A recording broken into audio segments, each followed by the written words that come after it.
Shalom saudara, kita berjumpa lagi dengan acara yang sangat menarik dan menggugah hati kita untuk selalu kita bisa berharap dan rindu kepada Tuhan dan mengandalkan Tuhan. Dan itulah hal-hal yang membuat kita menjadi berhasil dan kita boleh menjadi orang yang benar dan berkenan kepada Tuhan.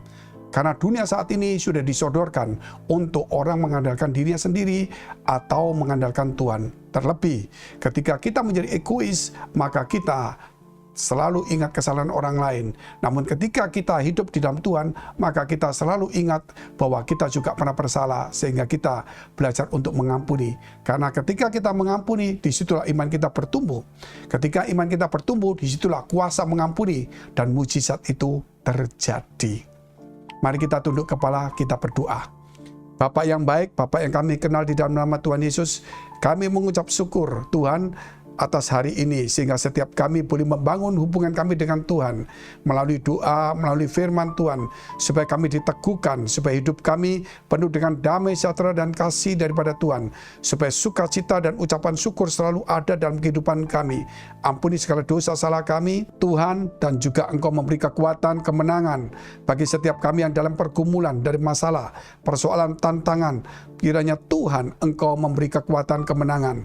Bagi yang sakit, Tuhan Engkau memberikan kesembuhan dalam nama Yesus Kristus. Terangi hati kami Tuhan, supaya kami tidak disesatkan, supaya kami belajar hidup, memberikan kekuatan, memberikan jalan, yaitu kepada mereka yang merasa tersesat, yaitu jalan yang Kau tunjukkan kepada kami, yaitu jalan kebenaran, firman Tuhan, yaitu untuk mengasihi, mengampuni, dan Tuhan untuk memberikan kepada mereka hidup di dalam damai sejahtera. Memberkati setiap kami di dalam nama Tuhan Yesus. Haleluya. Amin. Saudara, di dalam kehidupan kita tidak lepas dari orang yang menipu dan orang yang tertipu. Kita kerap kali tanpa sadar kita juga menipu, kerap kali tanpa sadar kita tertipu. Tetapi di dalam kehidupan rohani itu ada juga hal, yaitu kita menyesatkan atau kita disesatkan. Karena itu tidak mungkin tidak ada. Jikalau pengertian kita kepada Tuhan tidaklah sampai bagus, kemudian kita menjadi orang yang bisa menyesatkan. Namun ketika pengertian kita baik dan kita dibimbing sungguh-sungguh dan kita mau sungguh-sungguh mencari wajah Tuhan, meninggalkan kejahatan, meninggalkan dosa dan segala hati yang gelap, disitulah kita akan betul-betul diluruskan jalan kita dan kita menemui Tuhan yang luar biasa di dalam kehidupan kita. Jangan sampai kita disesatkan. Oleh sebab itu, temui kebenaran dan hiduplah di jalan kebenaran. Kita lihat firman Tuhan dalam kitab Lukas 17, ayat 1 sampai dengan 6. Yesus berkata kepada murid-muridnya, tidak mungkin tidak akan ada penyesatan, tetapi celakalah orang yang mengadakannya. Adalah lebih baik baginya jika sebuah batu kilangan diikatkan pada lehernya, lalu ia dilemparkan ke dalam laut, daripada menyesatkan salah satu dari orang-orang yang lemah ini. Jagalah dirimu, jikalau saudaramu berbuat dosa, tegurlah dia, dan jikalau ia menyesal, ampunilah dia. Bahkan jikalau ia berbuat dosa terhadap engkau 7 kali sehari, dan 7 kali ia kembali kepadamu dan berkata, aku menyesal, engkau harus mengampuni dia. Lalu kata rasul-rasul itu kepada Tuhan, tambahkanlah iman kami. Jawab Tuhan, kalau sekiranya kamu mempunyai iman sebesar biji sesawi saja, kamu dapat berkata kepada pohon ara ini, terbantunlah engkau dan tertanamlah di dalam laut, dan ia akan taat kepadamu. Melalui ajaran firman Tuhan ini, yaitu ketika kita punya iman meningkat, maka kita bisa mengampuni seseorang. Sehingga pengajaran ini diberikan, ampunilah mereka. Jikalau mereka bersalah 7 kali, ampunilah mereka. Murid-murid berkata, bagaimana kami bisa mengampuni? 7 kali sehari dia minta ampun, dan kemudian dia datang kepada kita minta ampun, kita harus mengampuni. Murid-murid berkata, tambahkanlah iman kepada kami. Tuhan berkata, jikalau kamu punya iman sebesar biji sesawi, maka kamu akan berkata kepada pohon ara ini, terbantunlah, tercampaklah ke tempat laut, maka dia akan tercampak. Itu artinya di sini, kalau kita bisa mengampuni, karena iman kita kuat, maka kuasa dan mujizat itu ada di balik pengampunan itu. Oleh sebab itu, jangan lama-lama untuk mengampuni orang. Terlebih kalau kita melihat ajaran firman ini, kita lihat satu persatu terlebih dahulu, yaitu ayat 1 dan ayat kedua tentang penyesatan. Yesus berkata kepada murid-muridnya, tidak mungkin tidak akan ada penyesatan, tetapi celakalah orang yang mengadakannya. Adalah lebih baik baginya jika sebuah batu kilangan diikatkan pada lehernya, lalu ia dilemparkan ke dalam laut, daripada menyesatkan salah satu dari orang-orang yang lemah ini. Inilah satu pelajaran. Jikalau kita disesatkan, maka kita tidak punya kasih. Jikalau kita disesatkan, maka kita hidup di jalan yang salah. Jikalau kita disesatkan, maka kita tidak bisa mengampuni. Kita hidup hanya di dalam kebencian, di dalam dendam, sakit hati, kecewa, kepahitan, iri hati, kedengkian, perkelahian. Itulah kalau kita boleh saudara hari ini merenungkan, orang yang tersesat dan orang yang disesatkan dan yang menyesatkan adalah orang yang tidak bisa mengampuni. Orang yang hidupnya penuh dengan kepahitan, orang yang hidupnya tidak punya kasih. Padahal ajaran Yesus adalah dasarnya adalah kasih dan mengampuni. Karena begitu besar kasih Allah akan dunia, sehingga dikaruniakan anaknya yang tunggal, supaya barang siapa percaya tidak binasa, melainkan beroleh hidup yang kekal. Begitu besar kasih Allah. Jikalau kekristenan tidak didasari kasih, maka kekristenan itu bukan lagi kekristenan, menjadi satu agamawi, berarti kita disesatkan. Jikalau kekristenan membuat kita menjadi egois, maka kita menjadi agamawi, bukan menjadi murid Yesus Kristus. Itulah penyesatan. Penyesatan bukan berarti orang tidak percaya Yesus. Itu jelas, itu bukan penyesatan, itu salah. Kalau orang berkata Yesus bukan Tuhan, bukan juru selamat, Yesus tidak mati, Yesus tidak bangkit, itu berarti bukan penyesatan, berarti memang dia bukan kebenaran. Justru ngomong penyesatan yaitu orang yang di dalam diri kita, yang di sekitar kita, lingkungan kita, bahkan pikiran kita sendiri. Ketika kita hidup di dalam Tuhan, namun di dalam kepahitan, kebencian, sakit hati, amarah, dan semuanya itu ada pada kita, maka sebenarnya tidak didasari kasih, maka saudara kita tanpa sadar sudah tersesat. Dan kemudian kita mengajar kepada orang lain, maka kita menyesatkan karena membuat orang lain juga membenci atau juga melakukan sesuatu yang tidak baik. Penyesatan itu juga bermacam-macam. Tetapi penyesatan yang paling berbahaya itu adalah yang di luar jalur, yaitu bertentangan dengan ajaran Yesus, yaitu bertentangan dengan kasih. Jikalau seseorang tidak hidup di dalam kasih, maka dia hidup di dalam perselisihan, di dalam kebencian, dan itu tidak boleh ada. Berarti dia sudah tersesat. Kita lihat dulu ayat yang ketiga dan keempat. Jagalah dirimu jikalau saudaramu berbuat dosa, tegurlah dia, dan jikalau ia menyesal, ampunilah dia.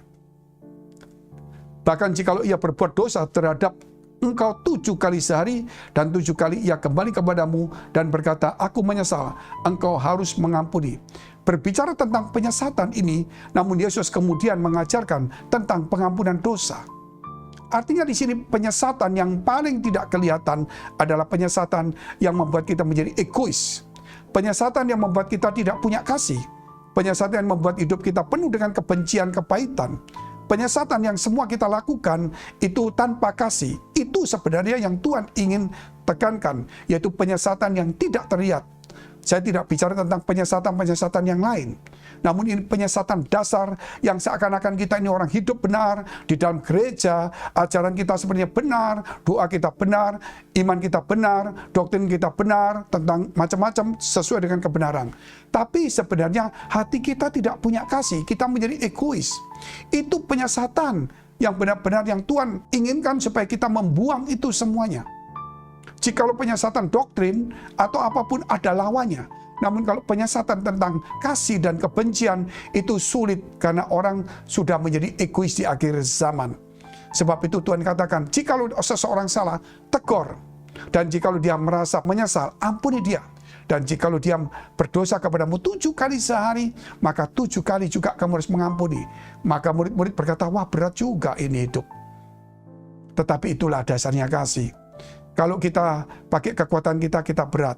Tetapi kalau dengan ajaran Tuhan, kita harus melatihnya, pasti kita mampu. Kita lihat dulu ayat yang ke-5. Lalu kata rasul-rasul itu kepada Tuhan, tambahkanlah iman kami. Ayat ini mengajarkan kepada kita bagaimana rasul-rasul bicara tentang penyesatan dan kemudian diarahkan tentang kasih dan pengampunan. Kemudian rasul-rasul melarinya kepada iman. Itu menunjukkan kalau iman seseorang tidak kuat, maka dia tidak bisa mengampuni. Kalau iman seseorang tidak kuat, maka dia tidak punya kasih. Sehingga kalau kita belajar tidak ajaran apa yang Tuhan ajarkan, diawali dengan iman, pengharapan dan kasih. Yang terbesar adalah kasih. Artinya, jikalau iman seseorang itu benar dan kuat, maka dia punya pengharapan. Jikalau dia imannya benar dan kuat, dia akan mencapai kasih. Namun jikalau imannya menyeleweng, dia tidak punya kasih. Dia tidak punya pengharapan. Dia hanya berharap kepada manusia. Oleh sebab itu para rasul-rasul saat itu menangkap tentang penyesatan, tentang kasih pengampunan. Dan itu bicara tentang kuasa dan mujizat di balik pengampunan. Sehingga mereka berkata, tambahkan iman kami. Mari saudara, kita menambah iman kita melalui doa, melalui program juga baca firman ini. Sehingga kita bisa menambah iman kita, sehingga kita boleh hidup di dalam kasih Tuhan dan mengasihi sesama. Kita lihat ayat yang ke-6. Jawab Tuhan, kalau sekiranya kamu mempunyai iman sebesar biji sesawi saja, kamu dapat berkata kepada pohon ara ini, terbantunlah engkau dan tertanamlah di dalam laut, dan ia akan taat kepadamu. Kuasa dan mujizat di balik pengampunan itu sungguh-sungguh luar biasa. Sehingga Yesus katakan, jikalau kamu punya iman sebesar biji sesawi dan berkata kepada pohon ara ini, terbantunlah, masuklah ke dalam laut, maka dia akan taat. Bagaimana pohon ara bisa taat? Tetapi Yesus pernah mempraktekkan itu dan dia berkata, jadilah kering, maka pohon ara itu kering. Berarti Yesus itu, saudara, memberi contoh kepada kita. Seseorang tidak harus melakukan mujizat seperti pohon itu kering, tetapi minimal kita harus membuang segala dosa, kejahatan, kebencian kita lebih daripada dekat kita, sehingga dia jauh sekali yang kita buang sampai ke dasar laut. Maka mujizat itu juga akan terjadi dalam kehidupan kita. Jikalau saudara jauh dari keberhasilan, jauh dari keberuntungan, saudara jauh daripada kasih Tuhan, hidupmu selalu persoalan masalah-masalah, ingat, buanglah segala kebencian, kepahitan. Belajarlah hidup di dalam kasih, mengampuni, dan itulah iman. Maka imanmu akan menghasilkan sesuatu, dan itulah yang Tuhan mau. Sehingga kita belajar dan kita menikmati dan kita boleh hidup di dalam kasih, kuasa, mujizat, karena pengampunan itu ada di dalam hati kita. Bikinlah hatimu menjadi gudang pengampunan. Janganlah hatimu menjadi gudang kebencian. Jadikanlah hatimu menjadi gudang, yaitu kasih, bukan gudang dosa. Jadikanlah hatimu gudang tentang damai sejahtera dan sukacita, bukan sakit dan kesusahan. Mari kita tunduk kepala, kita berdoa.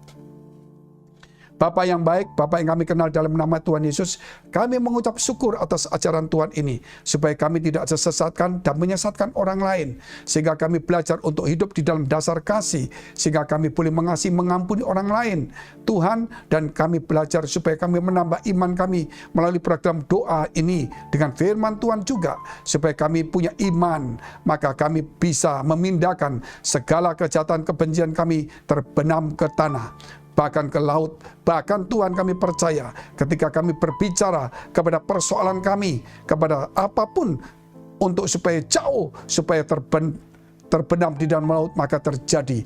Apapun yang kami katakan akan taat jikalau kami punya iman. Iman Tuhan kami butuhkan. Saudara, jika engkau saat ini sakit dan engkau punya masalah, engkau punya persoalan, mari tumpangkan tanganmu di bagian yang sakit dan tumpangkan tanganmu di dadamu jikalau engkau punya masalah. Di dalam nama Yesus, jadilah kuat, jadilah pulih, jadilah menang, jadilah berhasil, jadilah sembuh dalam nama Yesus Kristus. Mari kita akhiri dengan doa yang diajarkan Tuhan Yesus pada kita. Bapa kami yang ada di surga, dikuduskanlah namamu, datanglah kerajaanmu, jadilah kehendak-Mu di bumi seperti di surga. Berikanlah kami pada hari ini makanan kami yang secukupnya, dan ampunilah kami akan kesalahan kami, seperti kami telah mengampuni orang yang bersalah pada kami. Dan janganlah membawa kami ke dalam pencobaan, tetapi lepaskan kami daripada yang jahat. Karena Engkau yang punya kerajaan, dan kuasa dan kemuliaan, sampai selama-lamanya. Amin. Jikalau saudara masih membutuhkan konseling dan doa, hubungi nomor yang tertera. Tuhan Yesus memberkati.